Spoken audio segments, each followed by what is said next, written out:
UK.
Well, US President Donald Trump has claimed that many long sought after targets in Iran has been taken out by the US military.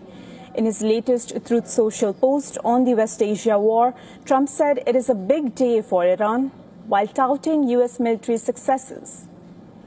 This after the US Central Command announced that 2,500 Marines and another 2,500 sailors have arrived in West Asia. Their arrival is keeping the number of American troops in West Asia at over 50,000, roughly 10,000 more than usual. And this as the Trump administration mulls the next step in the month-old war in Iran. Top Iranian officials have accused the US of plotting a ground invasion despite publicly pushing for a negotiated deal. Israel and Iran are still exchanging fires. Footage captured in Tehran showed air defense system intercepting objects in the night. Iran's energy ministry said energy infrastructure has been damaged in the strikes, but Iranian state media reported that power has been restored to most parts of Tehran and the nearby areas. Israeli military claimed to have bombarded Iran with an intense wave of airstrikes on Sunday, hitting Tehran with over 120 munitions in 24 hours. A university in Iran's central city Isfahan said that it was hit by airstrikes for the second time since the war erupted. This despite the clock ticking on Iran's Revolutionary Guard's earlier deadline for the U.S. to formally condemn attacks on its universities in Tehran, warning that American university campuses in West Asia could face retaliation if no statement is issued by Monday noon. Iran's Foreign Minister, Abbas Araghchi, he has accused U.S. as well as Israel of attempting to suppress knowledge through violence and intimidation. In a sharply worded statement on X, Araghchi called the countries partners in crime and asserted that such actions reflect desperation rather than strength. Also, nuclear watchdog IAEA has confirmed that Iran's Kunduz heavy water plant has sustained severe damage and is no longer operational following Israeli strikes. As strikes continue, Iran's Joint Military Command spokesperson declared on Sunday that the private residences of U.S. and Israeli officials have now become legitimate targets for Iran. In light of the malicious actions and terrorist measures of the American Zionist enemies and their targeting of residential homes of the Iranian people in various cities, the armed forces of the Islamic Republic of Iran will, in a retaliatory action, target the residences of American and Zionist regime commanders and political officials in the region and in the occupied territories. Projectiles was seen above Jerusalem and the West Bank on Sunday as another missile barrage was fired from Iran. Earlier, a missile fragment that fell on a factory outside of the southern Israeli city of Beersheba, it set a pesticide tank on fire. According to Israel's fire and rescue, sending black plumes of smoke and billowing flames high into the air. Iran also continues to strike the Gulf states. An Iranian strike on a power station in Kuwait killed one Indian worker and damaged a building at the site. This, according to the Gulf states' electricity ministry, and Saudi Arabia's defense ministry has also said its forces detected and intercepted 5 ballistic missiles aimed at the kingdom's eastern province.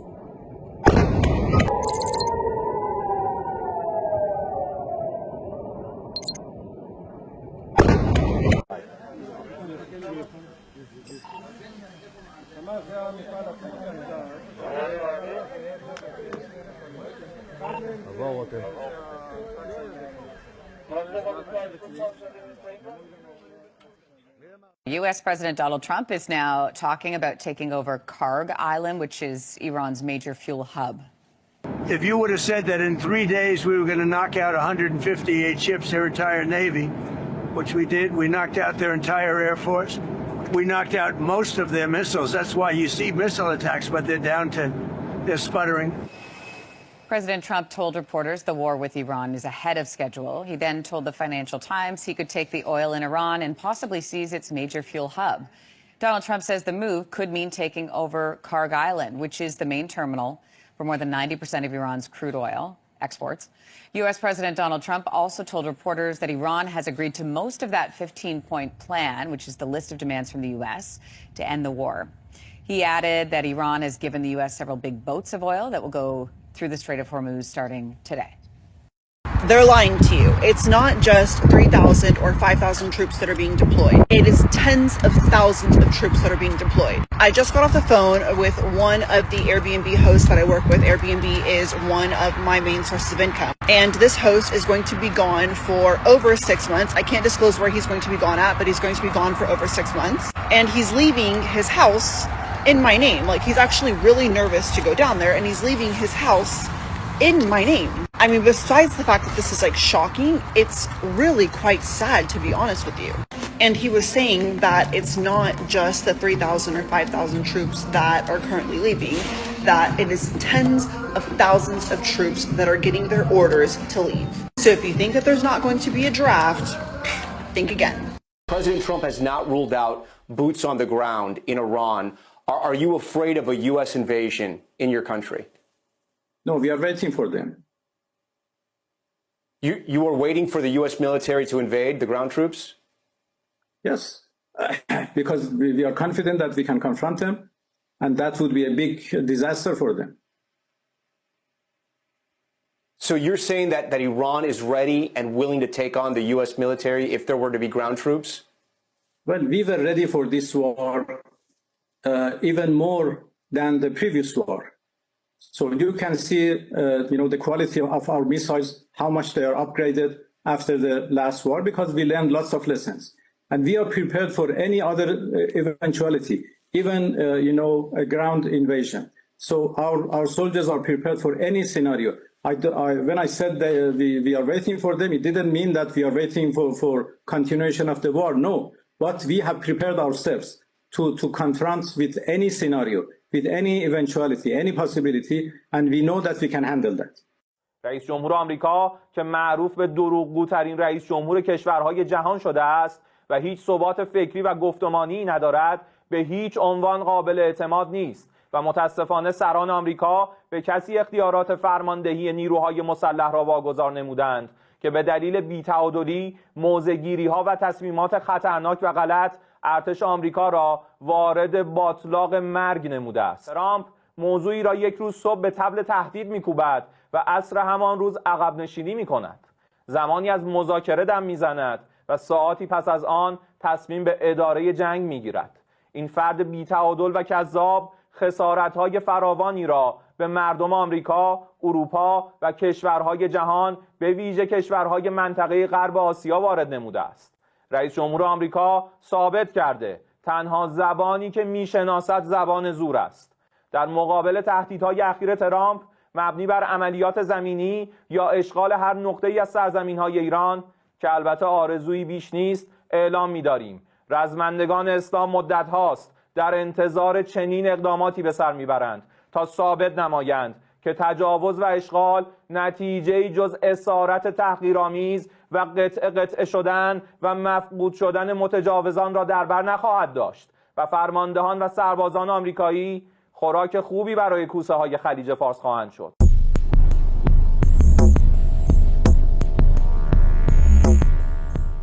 Iranian state media is now claiming that combat units from Russia's Chechen Republic have declared themselves ready to deploy to Iran if the United States launches a ground invasion. According to Press TV, these forces are loyal to Chechen leader Ramzan Kadyrov and have told Tehran they will fight alongside the Iranian armed forces if US troops move beyond air and missile strikes onto Iranian soil. The reports describe the ongoing US-Israeli war against Iran as a religious war and say the Chechen side is framing any direct intervention as a jihad, a battle of good versus evil in defense of the Islamic Republic. These claims surface just as US officials openly discuss limited ground raids inside Iran, including possible assaults on Karg Island and coastal sites near the Strait of Hormuz. Iran's top military command has responded with its own rhetoric, vowing to cut off the legs of any aggressor who tries to set foot on Iranian territory and insisting the country is waiting for a ground invasion to prove it can destroy invading forces. Iranian outlets say more than 1 million fighters, a mix of regular troops, Revolutionary Guard units and Basi volunteers, have been mobilized nationwide, while new reinforcements and air defense systems are being dug in along key fronts. Against that backdrop, talk of Chechen reinforcements is meant to signal that any US move on the ground might not just pit Washington against Tehran, but risk pulling in Russian-aligned fighters as well. Chechen commander Abdi Alaudinov, whose Akhmat units have been fighting in Ukraine, has already said publicly that his men are waiting for an order from Vladimir Putin to confront US forces if war spills into Iran. Iranian and sympathetic media are now amplifying those statements to suggest that the same Chechen formations used as shock troops in Ukraine could appear on a new front in the Gulf, blurring the line between the Ukraine war and the Iran conflict. For now, there is no independent confirmation that any Chechen units are actually moving toward Iran. But the messaging alone feeds a narrative in Tehran that if the US crosses the threshold into a ground invasion, it could find itself facing not just Iran's own forces, but foreign fighters who see the fight as part of a wider jihad against American power.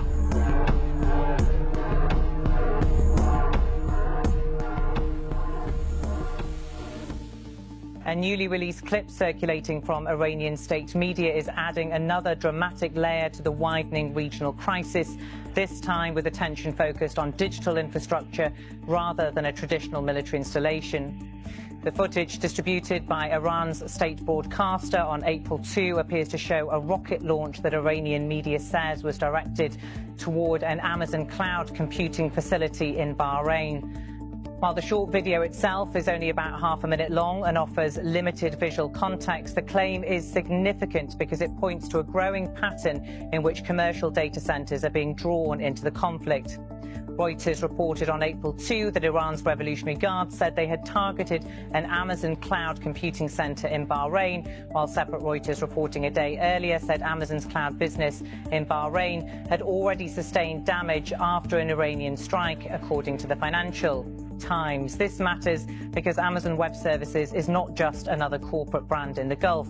Oars operates a recognized Middle East cloud region in Bahrain, listed publicly by Amazon as the Middle East region known as Me South 1. That region has become an important part of Bahrain's digital economy and a wider backbone for businesses, financial services and enterprise cloud operations across the Gulf.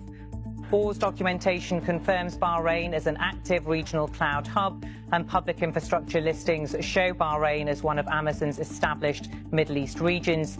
The timing also adds weight to the developments. This is not an isolated allegation appearing out of nowhere. In recent weeks, multiple reports have described earlier damage and service disruption affecting Amazon cloud infrastructure in both Bahrain and the United Arab Emirates. Reuters reported in early March that Amazon said some of its data centers in the UAE and Bahrain were damaged during regional strikes. Since then, analysts and technology publications have described the targeting of data centers as a new and worrying expansion of the confrontation into civilian-facing digital infrastructure. The clip released on April 2 is brief, and like many conflict-era videos, it should be approached carefully. The shot list indicates that the footage was provided by Iran's state broadcaster, with the shooting date listed as unknown and the location left undefined. That means there are real limits to what can be independently confirmed from the visuals alone.